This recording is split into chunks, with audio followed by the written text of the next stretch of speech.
Crônicas.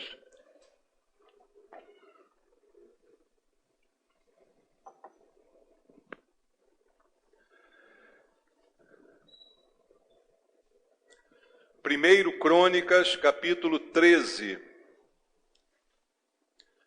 A palavra de Deus diz assim: consultou Davi os capitães de 1000, os de 100 e todos os príncipes, e disse a toda a congregação de Israel: se bem vos parece, se vem isso do Senhor nosso Deus, enviemos depressa mensageiros a todos os nossos outros irmãos em todas as terras de Israel, e aos sacerdotes e aos levitas com eles nas cidades e nos seus arredores, para que se reúnam conosco.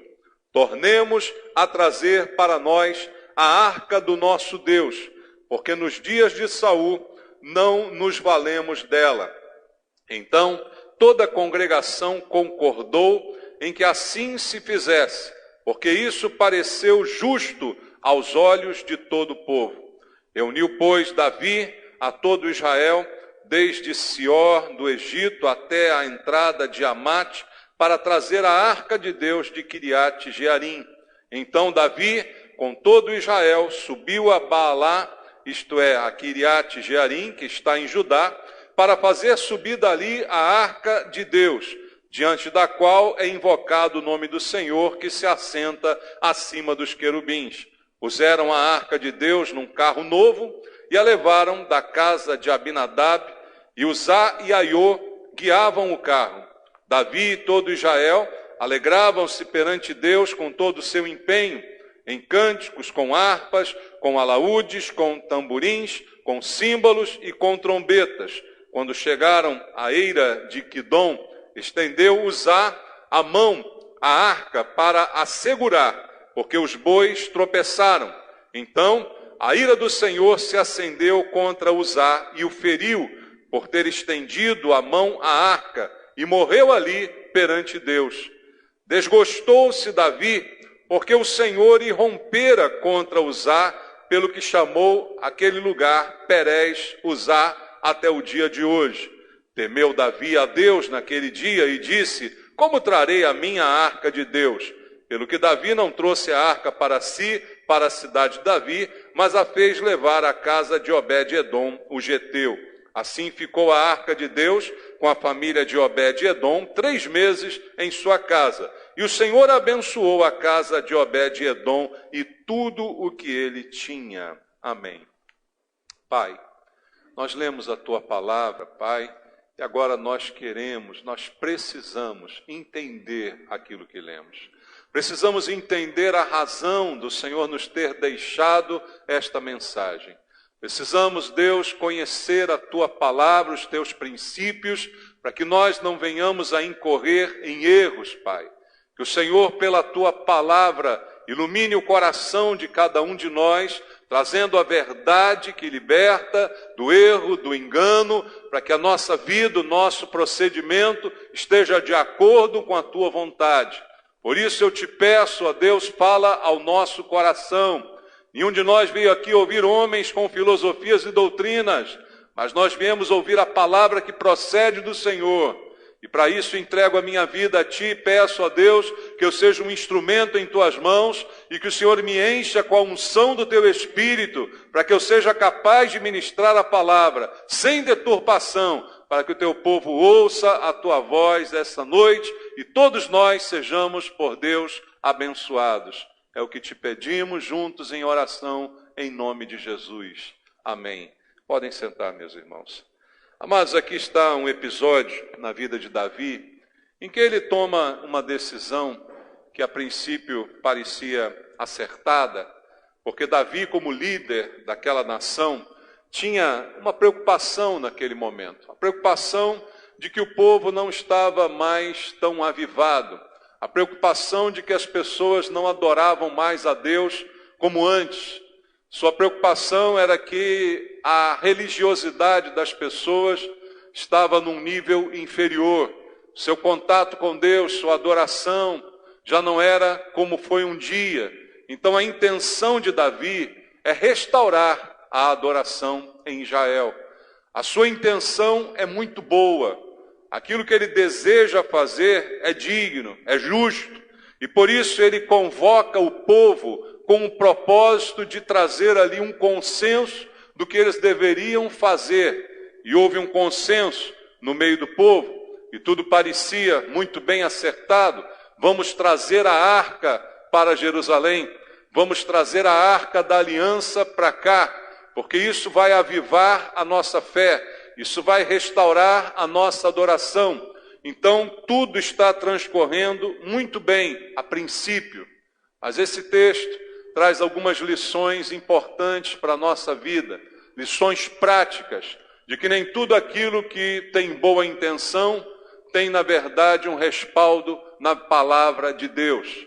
Nem tudo aquilo que parece bom, de fato, se torna bom, dependendo da maneira como é feito.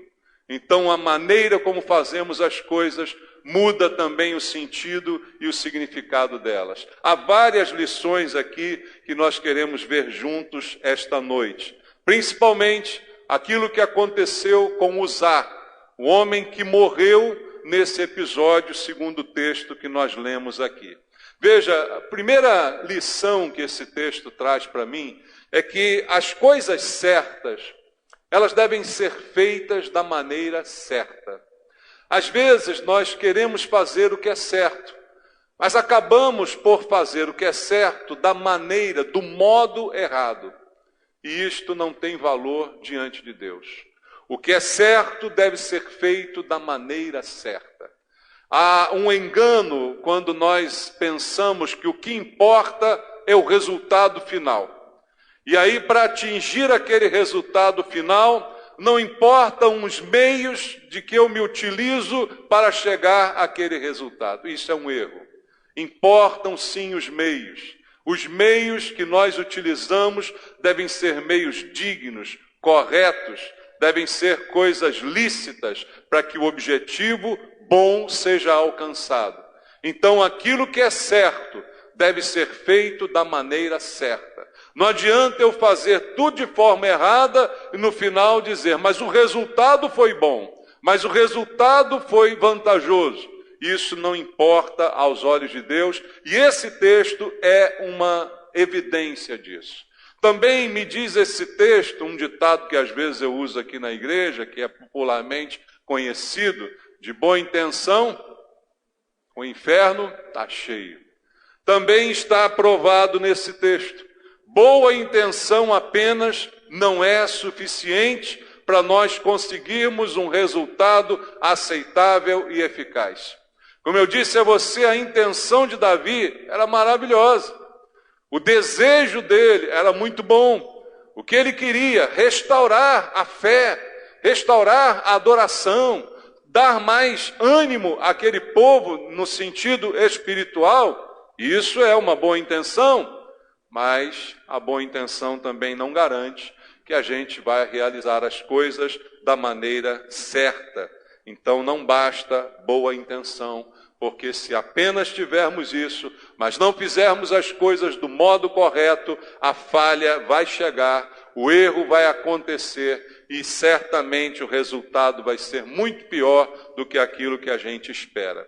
E nesse caso específico, não adiantou de nada a boa intenção de Davi, porque o resultado foi desastroso. Ele mesmo, a Bíblia diz, desgostou-se muito, como está escrito no versículo 11, porque Uzá, um dos homens que levava a arca, faleceu, foi fulminado naquele momento. Então, o resultado foi terrível, foi marcante, e acabou a arca saindo de um lugar e indo para outro. O objetivo era tirá-la daqui e levá-la para Jerusalém. Ela acabou parando na casa de Obed-edom. Ou seja, todo o plano fracassou. Toda a boa intenção não foi suficiente para que as coisas chegassem a um bom termo. Todo aquele planejamento que pareceu bom, como diz o texto, aos olhos de todo o povo. Isso também é uma outra evidência que a gente precisa elucidar. Muitos dizem a voz do povo é a voz de Deus. Nada disso, irmãos. Às vezes o povo escolhe Barrabás. Às vezes o povo grita com todos os pulmões: Barrabás! E aqui a Bíblia diz que pareceu justo, veja no versículo 4, então toda a congregação concordou em que assim se fizesse, porque isso pareceu justo aos olhos de todo o povo. Veja, Davi chamou o povo para o seu lado, expôs a situação e conseguiu o apoio de todo mundo. Não, isso é certo, é isso mesmo que nós temos que fazer. Pareceu bom, pareceu justo, mas não era a vontade de Deus e não era a maneira com que Deus queria que aquilo fosse feito, apesar de ser uma boa ideia, apesar de haver por ali uma boa intenção. E a Bíblia diz, então, queridos, que essa boa vontade do povo, que aquilo que parece bom aos nossos olhos, nem sempre é bom aos olhos de Deus. Nós podemos nos enganar com aquilo que nós pensamos a respeito do Senhor. E aqui, um erro principal, foi cometido tanto por Davi quanto todo o povo que estava com ele.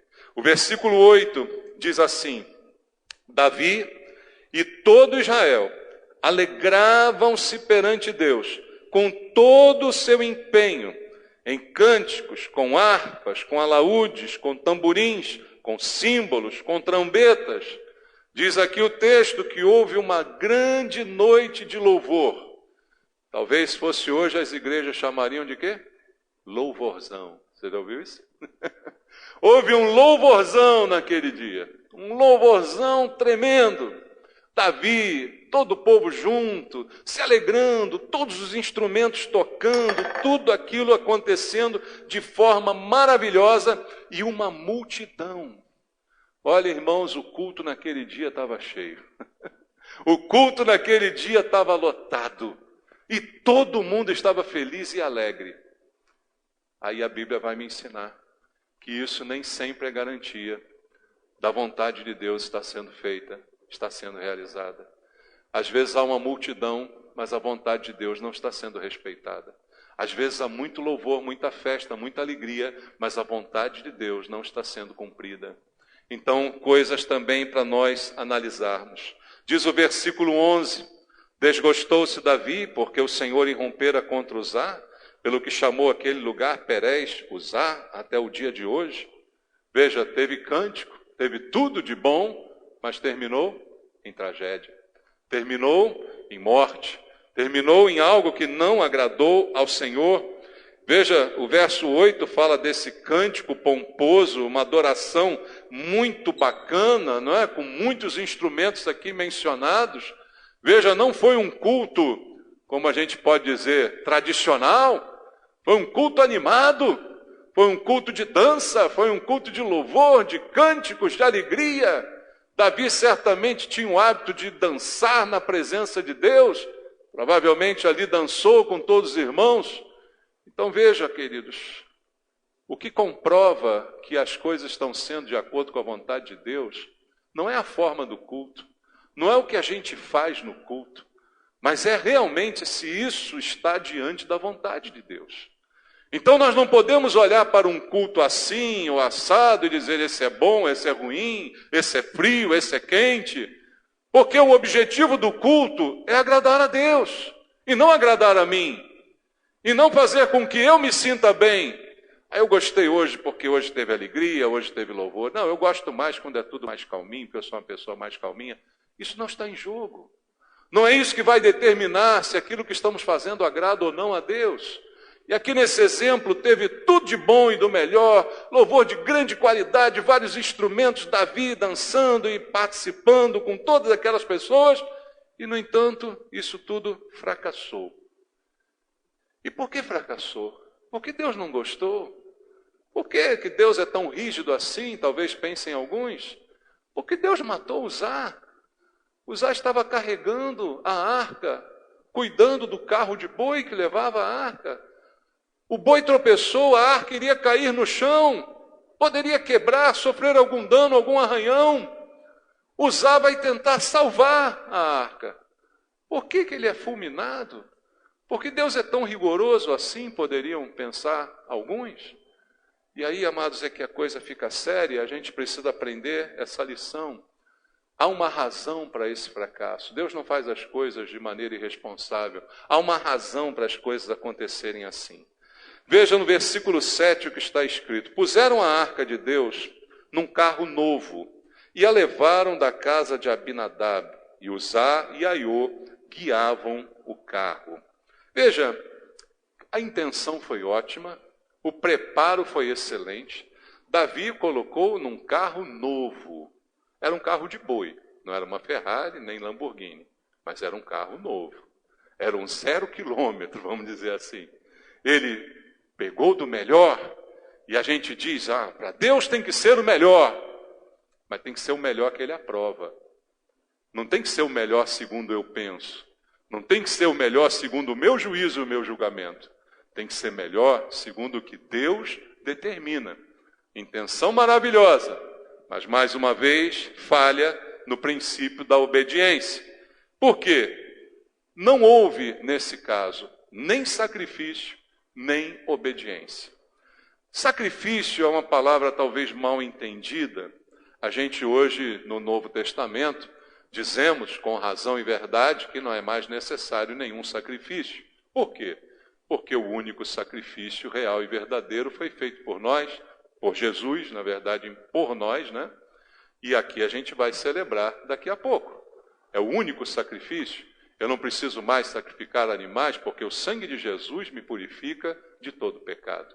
Só que a gente esquece o sentido também que acompanha a palavra sacrifício, de ser o sentido de doação.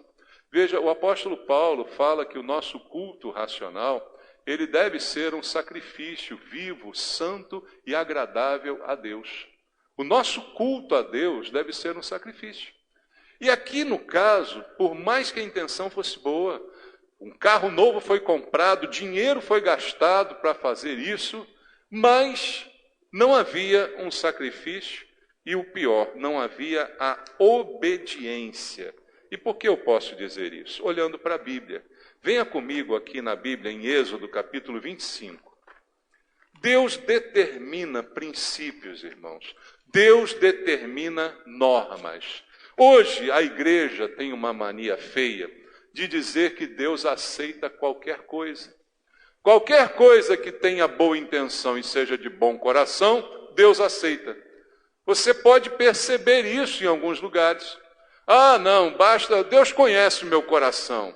Então Ele vai aceitar o que eu der a Ele, o que eu fizer, é de coração, Deus vai aceitar. Irmãos, não é bem assim. Deus tem princípios.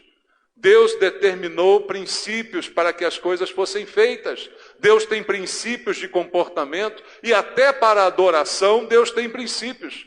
O culto não é de qualquer jeito. Se você abrir lá 1 Coríntios capítulo 14, você vê como é que Deus quer que o culto aconteça.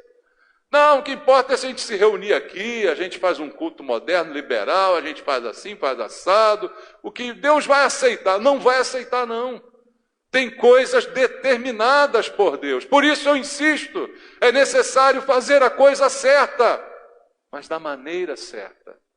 A maneira, o modo de operar é muito íntimo com o resultado que nós teremos. Não é de qualquer jeito, é do jeito que Deus quer. Quando chegamos a Êxodo capítulo 25, veja aí o versículo 12 de Êxodo 25, falando sobre a arca. Fundirás para ela 4 argolas de ouro, e as porás nos 4 cantos da arca. 2 argolas de um lado dela, 2 argolas no outro lado. Deus vai descrever como é que Ele quer a arca. Eu quero fazer uma arca para Deus. De qualquer jeito, não, do jeito que Deus quer. Ele dá a determinação. Farás também varais de madeira de acácia, e os cobrirás de ouro. Meterás os varais nas argolas do lado da arca, para se levar por meio deles a arca. Os varais ficarão nas argolas da arca e não se tirarão dela. Percebe a descrição da arca? Vamos tentar imaginar. Uma arca, uma tampa, e na tampa, em cada canto, 4 argolas. Essas argolas se introduzia um varal de madeira, também revestido de ouro, um aqui, um ali. Para que isso? Para que a arca fosse transportada. De que forma alguém vai transportar a arca com varais nas costas?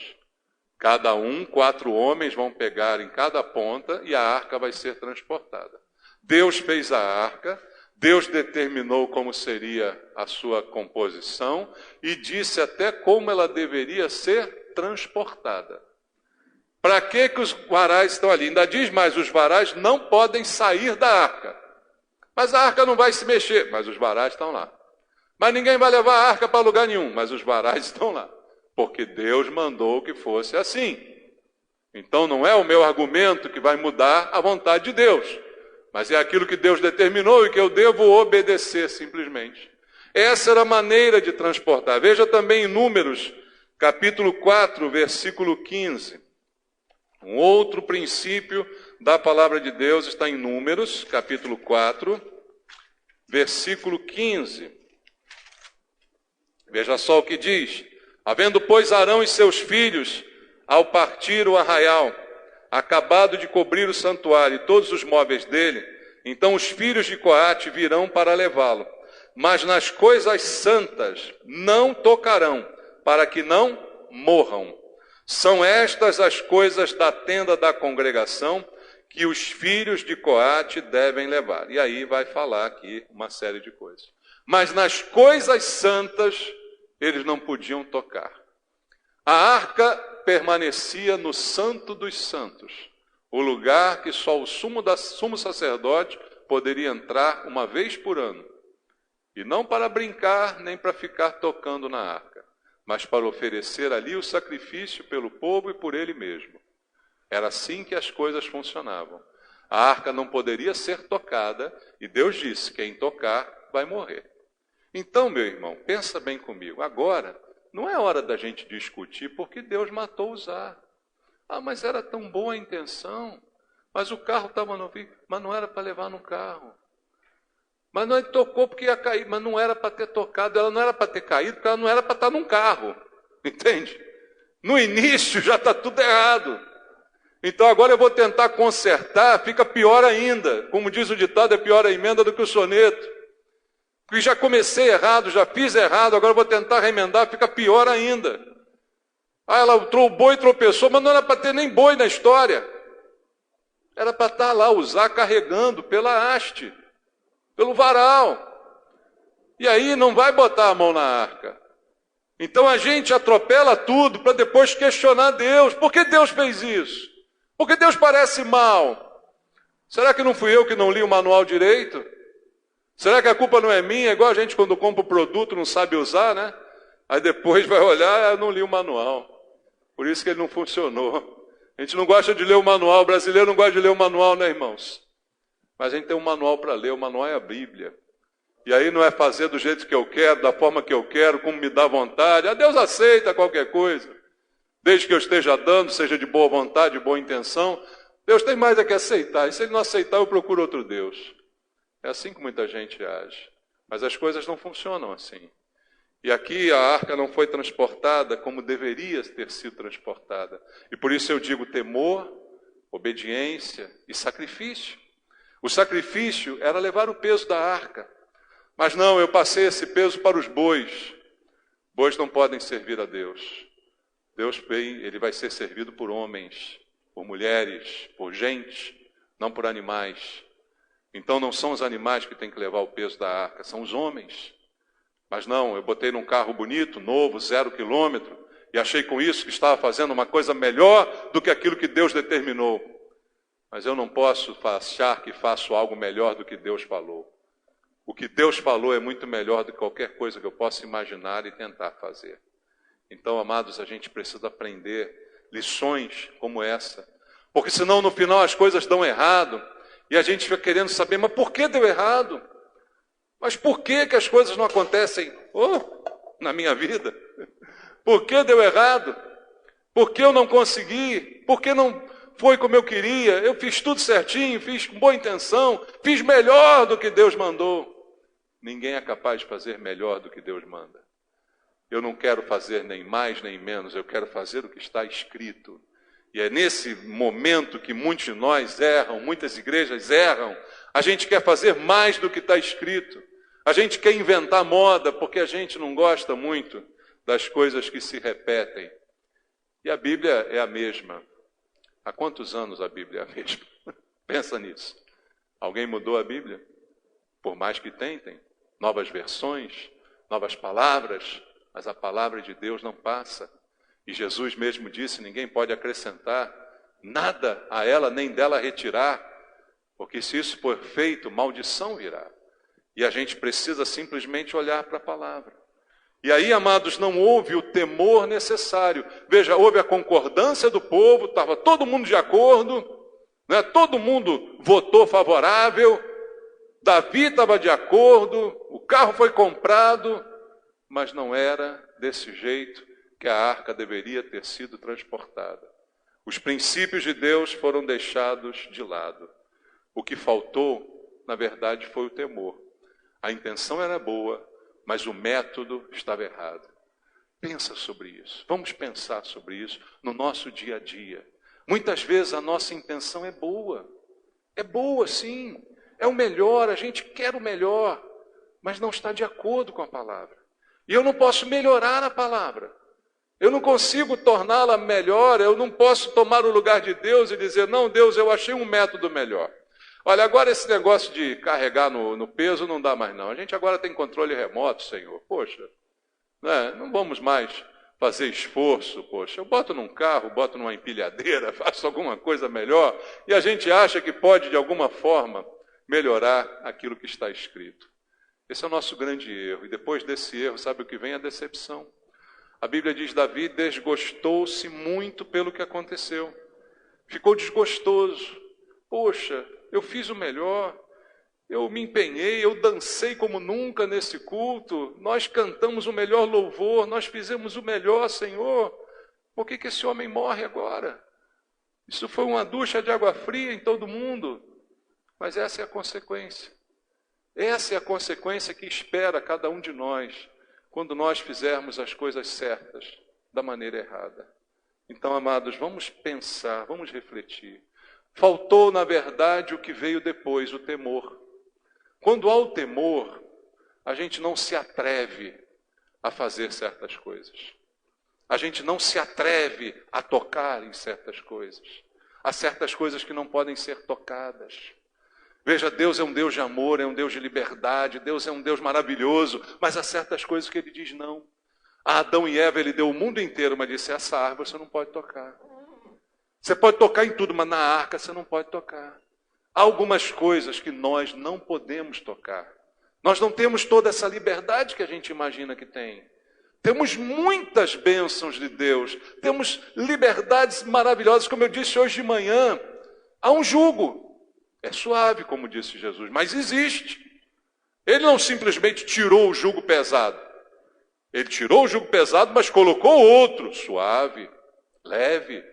Fardo leve, mas existe um fardo, existe uma direção, existe algo que eu não posso ainda fazer. Não pode tudo, do jeito que eu quiser, da maneira que for. Não é assim que funciona. E esse texto mostra.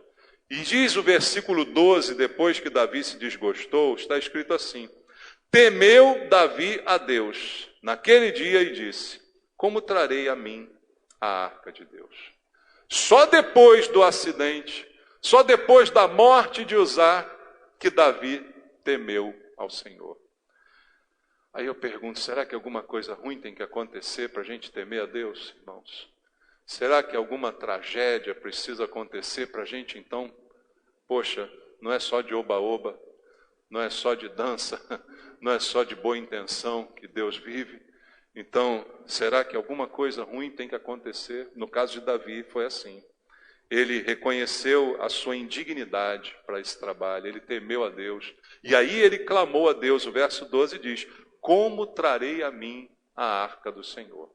Ele não desistiu do plano de trazer a arca, mas ele agora vai perguntar a Deus, como é que é, Senhor? Já que não foi assim, já que não foi do jeito que eu imaginei, que o povo gostou, com a festa toda que houve, como é que vai ser agora, Senhor? Como é que eu vou conseguir trazer essa arca? Irmãos, a gente precisa dessa reflexão.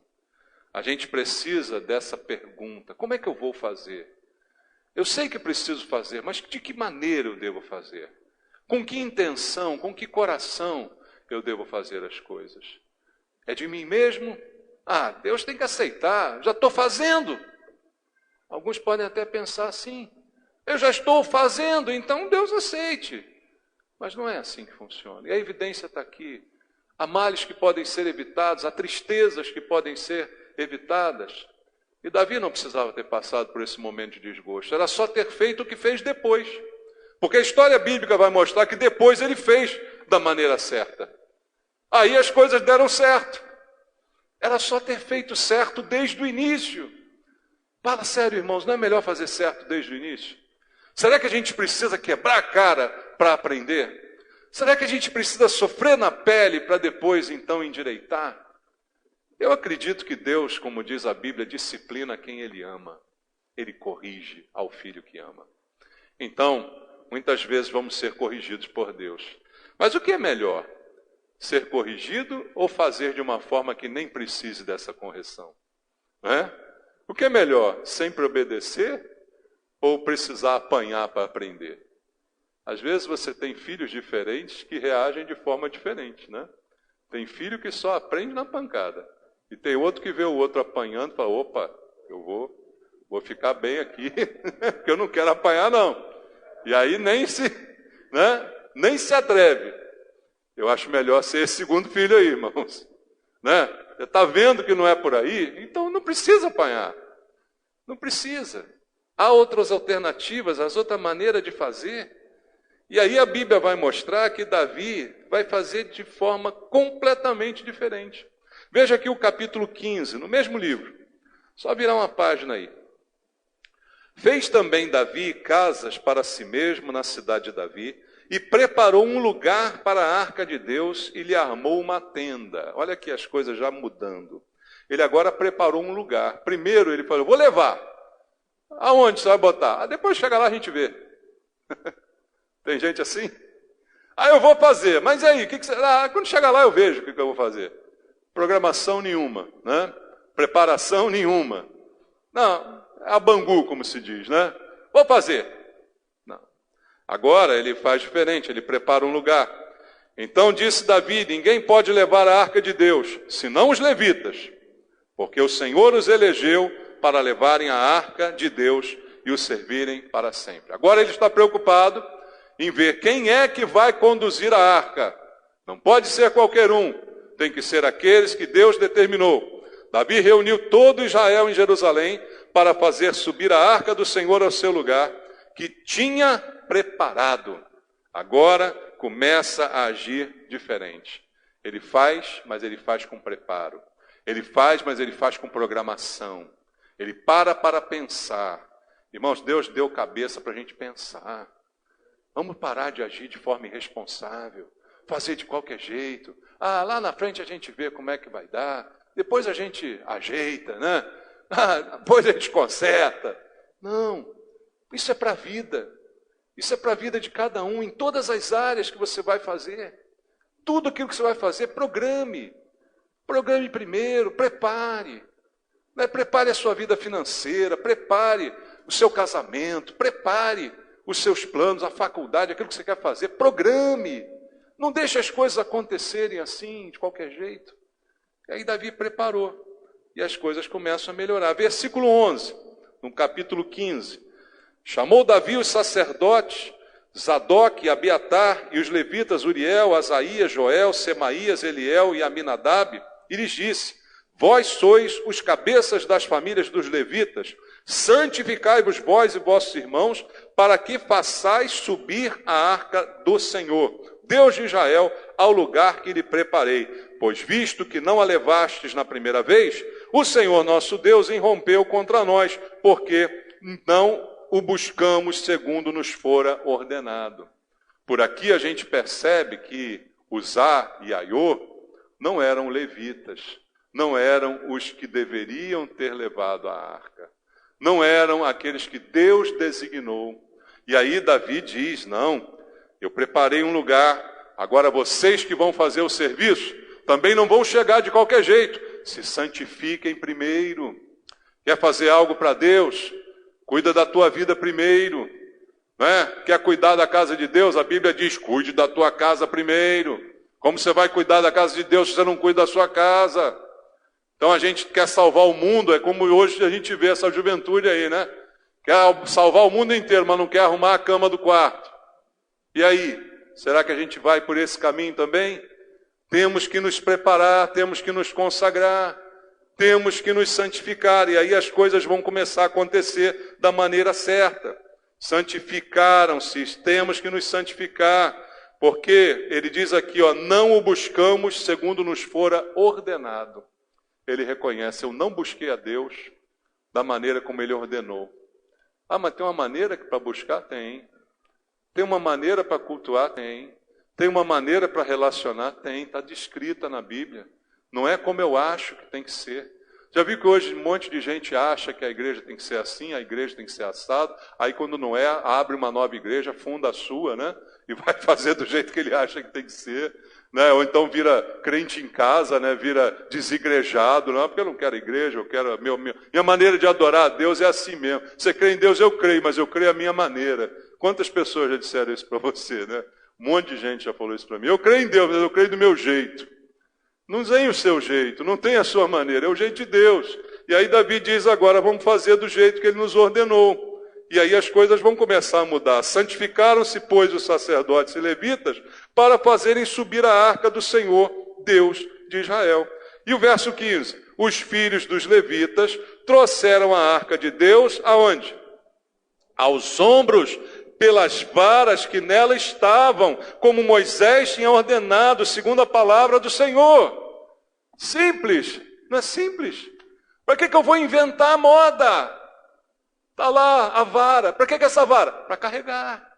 Ah, não, isso aí não. Vamos fazer diferente. Agora tem carro de boi, agora a gente está numa época moderna. Vamos modernizar esse negócio aí. Não, culto assim não. O culto tem que ter umas lâmpadas, tem que ter umas luzes negras, tem que ter uns globos, né, de espelho. Vamos modernizar esse troço. Tem que ser de um jeito diferente. Porque senão as pessoas cansam. Eu estou nem aí se as pessoas cansam, sabia disso? Sinceramente, não estou nem aí. Porque Deus não está nesse negócio. Entendeu, irmãos? Não tem que ter nada diferente. Não tem que inventar moda. Tem apenas que fazer como Deus mandou. Ah, agora vamos fazer. Agora quem vai levar é o levita. Agora a gente vai levar no ombro. Agora a gente vai usar as varas. As varas já estavam ali. Viraram enfeite. Era só usar. Não. Mas não quero. Quero fazer diferente. Quero fazer do meu modo. Eu tenho um modo melhor. Eu sei como faço. E aí não funciona. Versículo 22 do capítulo 15 diz que Ananias, chefe dos levitas, músicos, tinha o encargo de dirigir o canto, porque era perito nisso. Veja, as coisas mudam agora. Parece que naquele primeiro louvor foi animadíssimo, foi maravilhoso, mas é assim meio improvisado. Você sabe tocar alguma coisa? Toca aí. E você também? Vai, bota aí, traz aí. Pá. Não, agora não. Agora pegaram um cara que era especialista. Ele era perito nisso, que Ananias, chefe dos levitas, ele dirigiu, porque ele era o perito. Então as coisas agora têm ordem. As coisas agora são feitas de maneira ordenada. É o melhor, é a posição, é cada um no seu lugar, cada um fazendo a sua parte, ninguém entrando na seara do outro, cada um fazendo o que tem que fazer. E veja o verso 26. Tendo Deus ajudado os levitas que levavam a arca da aliança do Senhor. Opa, Deus agora ajuda, tá vendo? Veja, não é pesado. Quando eu faço do jeito certo, Deus me ajuda a carregar o peso. Não é pesado servir a Deus, irmãos. Não é pesado fazer a obra do Senhor, porque Ele me ajuda a fazer a obra que Ele mesmo manda eu fazer. Eu só não posso inventar moda. Eu só não posso inventar, esse é o grande problema. E aí ofereceram em sacrifício 7 novilhos e 7 carneiros. Agora houve obediência, agora houve ordem, houve preparo e agora houve sacrifício. Tudo foi feito como deveria ter sido feito desde a primeira tentativa. A intenção era maravilhosa, o projeto era bom, Deus abençoou o projeto, não foi contra ele. O objetivo era restaurar a adoração em Israel. A presença da arca seria importante para isso. Isso tudo era correto, mas a maneira como foi feito foi desastroso. Então, querido, cumprir um dever de modo errado altera a natureza daquilo que nós estamos fazendo. Altera e torna até pecado o que eu estou fazendo. Veja, fazendo a coisa certa, da maneira errada, eu posso estar pecando. E talvez esse seja o pior dos pecados, se você entender no sentido de conhecimento. Porque é aquele pecado que eu peco achando que estou abafando.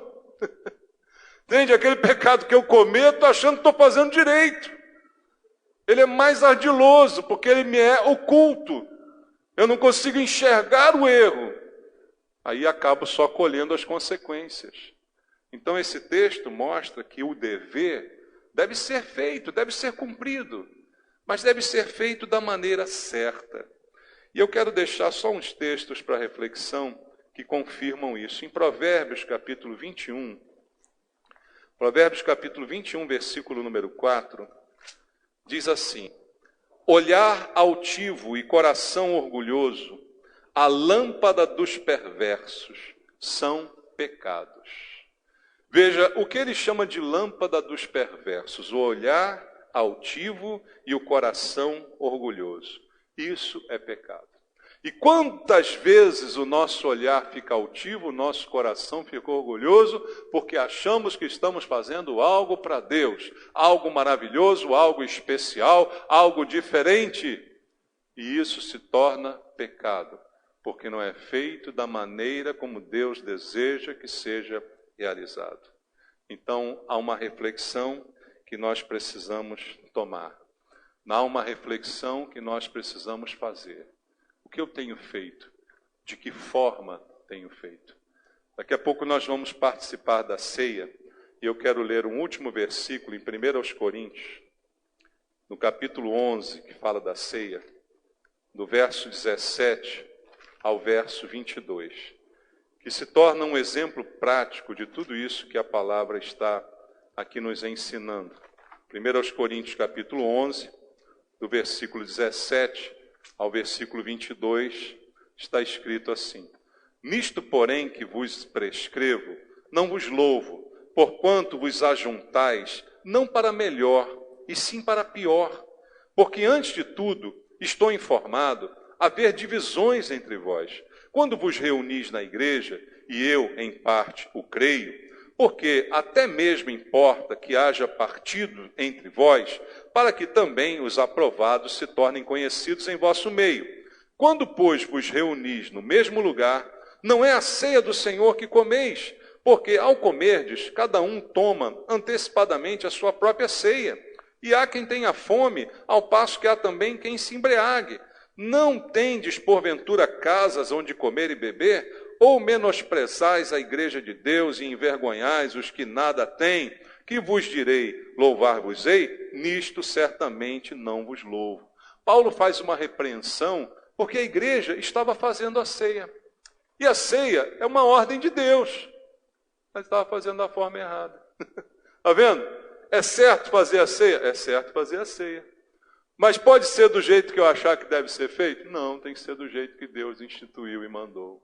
E o que estava acontecendo, alguns comiam antes, alguns comiam, outros não comiam, alguns participavam, outros não, não havia harmonia, havia divisão. E ele diz, como é que vocês vão participar assim? Divididos entre vocês? Cada um de um partido, cada um de um time, cada um puxando a brasa para a sua sardinha? Como é que nós vamos participar dessa maneira? Então veja, o importante não é participar, como se diz aí no popular. O importante é fazer da forma certa. O importante não é a realização, mas é o como, o porquê, a razão, o de como eu faço, através do que eu faço. Isso é mais importante. E é nesse princípio que nós precisamos refletir em tudo aquilo que nós fazemos para o Senhor. São coisas boas, úteis, que devem ser feitas, mas que devem ser feitas com o sentimento correto. É como eu digo aqui, até dízimos e ofertas. Eu dou o dízimo, é algo certo, mas com que intenção? Isso pode tornar o certo errado. Se eu dou o dízimo pensando em ganhar alguma coisa de Deus, já tornou errado, já virou pecado. Eu dou porque primeiro Deus me deu. Então as coisas se invertem. E aí eu não coloco as coisas na ordem errada. E aí eu posso então saber que estou fazendo a coisa certa, da maneira certa. Que Deus ensine a gente essa noite. Amém? A gente vai participar da ceia daqui a pouco. E eu tenho que saber por quê. Qual a razão? Eu preciso fazer o que Deus diz, examinar o meu coração, colocar diante do Senhor a minha vida, os meus erros, os meus pecados, me arrepender, decidir não errar mais e participar com a minha consciência tranquila. Vamos orar, irmãos. Pai amado, eu quero te agradecer por essa noite, por essa oportunidade, mais uma vez que o Senhor nos dá de ouvir a Tua palavra, ouvir a Tua voz. É tão bom, Senhor, receber a Tua direção, mostrando a verdade, que muitas vezes é confundida por nós, Pai. Muitas vezes somos enganados por nós mesmos, pelo nosso próprio coração, que é enganoso, como diz a Tua palavra. Pai querido, nos ensina a fazer o certo da maneira certa. Nos ensina, Deus, a não sermos enganados, para que não venhamos a ser frustrados, como foi Davi, decepcionado, magoado, com tudo aquilo que aconteceu, por culpa própria dele, porque fez a coisa certa da forma errada. Ajuda, Senhor, o Teu povo, a Tua igreja. Ajuda cada um de nós a aprender a fazer o certo da forma certa, tanto na forma espiritual quanto na nossa vida particular, no nosso dia a dia, na nossa vida financeira, em todas as áreas que a gente atuar, Pai. Que a gente faça a coisa certa da maneira certa. Ilumina o Teu povo com a Tua palavra, Pai. Eu te peço em nome de Jesus. Amém.